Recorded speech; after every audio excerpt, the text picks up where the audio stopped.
The night grew still and quiet.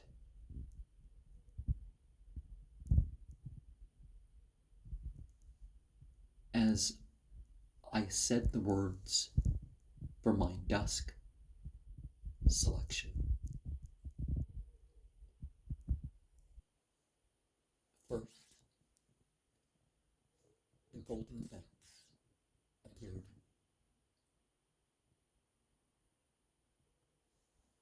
With bars and connections between.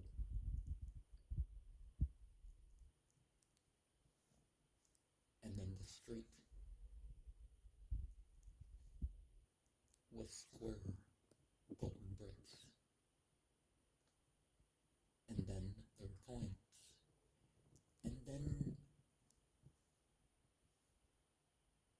a rainbowy flow occurred throughout. Then things faded away, and there was only the rainbowy flow.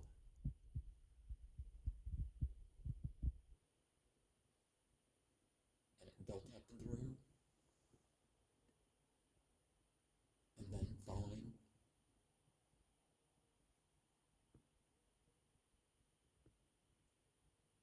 the pages, which I will talk about next,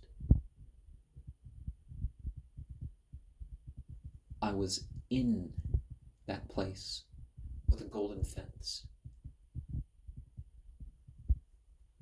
and the golden ground and the golden coins standing up. And my form spread like a blossoming flower.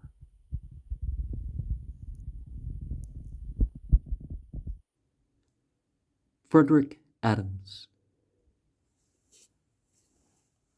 of course, is of Periferia. And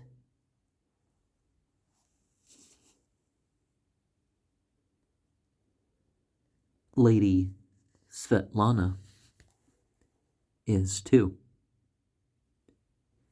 And then we take things back to more of a Church of Hermetic Science flavor with Divine Pneumata by Halban Hoff.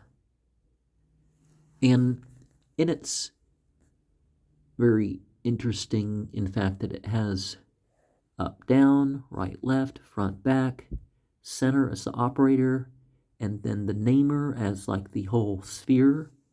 So it has an eightfold system for each of the 7 planetary things, and there's a whole procedure for each.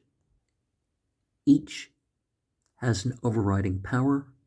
It has what you'd call a long purr. It has its power and its power over. We talk about how the Picatrix could be brought about.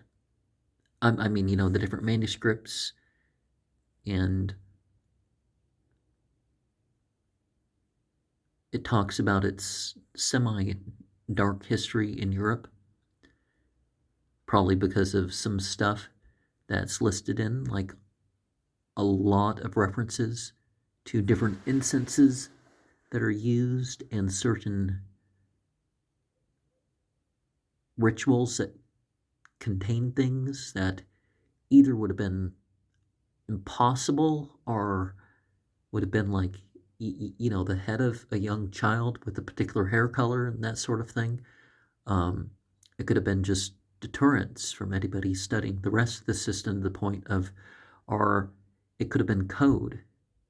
Like Aleister Crowley used code because some things were forbidden, like, the erotic magic aspect, but that's not really about eroticism, although, it can include that, but one's not supposed to just let it drift into some sort of lowly and merely lusty thing. You're not supposed to You're supposed to form loops with the energy and use the aura and work with the between waking and sleep states. And, you know, of course, you have if you have to go to the bathroom, you go to the bathroom before doing ritual or whatever, but you try to maintain your states and all that stuff. Like, don't be like, oh, I thought I could go to sleep, but I have to get up and go to the bathroom again, and all that stuff. You don't worry about that stuff. Um, but don't tighten your muscles and all that to go. Just go with the flow of the energy moving and all that sort of stuff. And you can use your imagination, and with